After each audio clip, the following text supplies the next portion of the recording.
ऐसा टॉपिक बताना चाहती हूँ जो हमारे बच्चों पे, हमारे बच्चे के भविष्य पे है, जो आज के ज़माने में नहीं समझ पा रहे, हमारी बेटियों पे है। देखिए गाइस, मेरी भी 2 बेटी है। मैं अपनी बेटी के लिए बहुत मेहनत करती हूँ। मेहनत सुबह सुबह मैं उठती हूँ 8-5 बजे उठती हूँ, फिर उन लोगों को पढ़ाने लिखाने के लिए मैं स्कूल जाती हूँ, फिर आती हूँ, फिर उन लोग अभी मेरे दोनों बच्चे बीमार हैं, इसलिए आजकल क्या करती हैं, आजकल की माएँ क्या हैं, बहुत केयरलेस हो रही हैं। सारी माएँ नहीं हो रही हैं, मैं सारी माँओं की नहीं बोल रहा हूँ, कुछ-कुछ माँ तो बहुत ही अच्छी हैं, बट कुछ-कुछ माँ ऐसी हैं जो अपने बच्चों को नहीं समझ पाती हैं, बिल्कुल नहीं समझ पाती। उनको बच्चों को क्या चाहिए, क्या नहीं चाहिए, कैसे चाहिए, क्या टाइम पे दें, क्या नहीं दें, कुछ माँ नहीं समझ पाती हैं। और ख़ास करके कुछ माँ ऐसी होती हैं जो आजकल कुछ माँ होती हैं, सब नहीं होते हैं, जो अपने बेटा और बेटी में भेदभाव करते हैं। गाइस, ऐसे नहीं करना चाहिए। बेटा और बेटी में कोई फ़र्क नहीं है।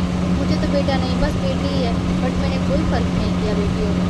बेटी सब कुछ है। बेटी आजकल में जो कर सकती हो बेटा नहीं कर सकता है। गाइस, कुछ भी कर लो, बेटा नहीं करके देगा, वो बेटी ही सब कुछ करके देगी। आप बेटा और बेटी में गाइस प्लीज़ भेदभाव मत करिए। बेटा बेटी में कोई फ़र्क नहीं। बेटी को पढ़ाइए लिखाइए, आगे बढ़ाइए। आजकल के बच्चों को देखिए, बेटी कुछ नहीं कर रही, बेटी कुछ नहीं कर रहा, और बेटी आईएएस अफ़सर बन के खड़ी हो रही है, डीएम, एसपी जो बन रही है, बेटी बन रही है। और माँओं को मैं ये कहूँगी, माँ प्लीज़ बेटी में कोई फ़र्क ना पड़े, बेटियों को भी अच्छे स्कूल में पढ़ाएँ, अच्छे से उनकी कदर करें, जो उनकी ख्वाहिश पूरी करें। उनको दूसरे घर जाना है, उनकी ख्वाहिश हम माँ-बाप ही पूरा कर सकते हैं ना। पता नहीं ससुराल में जाने के बाद ससुराल उसकी ख्वाहिश पूरा करे ना करे, कौन जानता है कैसा उसका घर मिले, कैसा उसका परिवार मिले, कौन जानता है। इसलिए हम ये कहेंगे गाइस कि हम अपने बच्चों को, हम अपनी बेटियों को सब कुछ देंगे, दुनिया की हर एक खुशी देंगे, ताकि ऐसे और पढ़ाएंगे लिखाएंगे, ऐसे अफसर डॉक्टर बनाएंगे, ऐसी बड़ी से बड़ी पद पा के खड़ी हो जाएंगे मेरी बेटियाँ, कि दूसरे लड़के की आँख दिखाने की औकात नहीं रहेगी उसे, और किसी भी घर जाएगी शान से जिएगी। हम संस्कार देंगे अपने बच्चों को, ऐसे संस्कार भरेंगे, ऐसे संस्कार हम भरेंगे कि बच्चे कहीं भी जाएं, हमारी बेटी कहीं भी खड़ी हो तो मिसाल बन के खड़ी हो। इसलिए आजकल के बेटा को कुछ भी कर लीजिए, बेटा नहीं होने वाले हैं आपके, लेकिन बेटी का कदर कीजिए। बेटी को धूप में मार देते हो आप लोग, बेटी को आने से पहले ही दुनिया ख़त्म कर देते हो। ऐसे क्या, कोई बात नहीं, एक नहीं दो, किसी किसी के 4 बेटी है, भगवान की मत अब कर रहे हो तभी तो हो रही है 4 बेटी। अब एक बेटी लो और सब्र करो, और अपने उसे पढ़ाओ लिखाओ, आगे बढ़ाओ।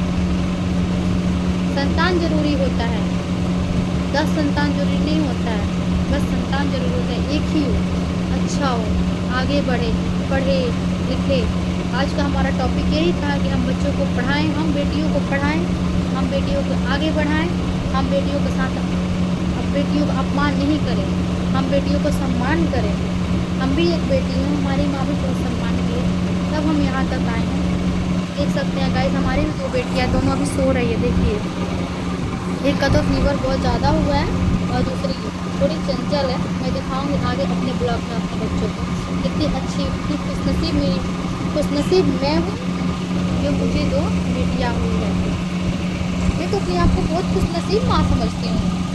आप लोग कैसी हैं कि कहती बेटी हो गई, अरे मुझे 2 बेटियाँ, नहीं, मैं तो अपने आप को बहुत खुशनसीब समझती हूँ गाइस कि मुझे बेटी है।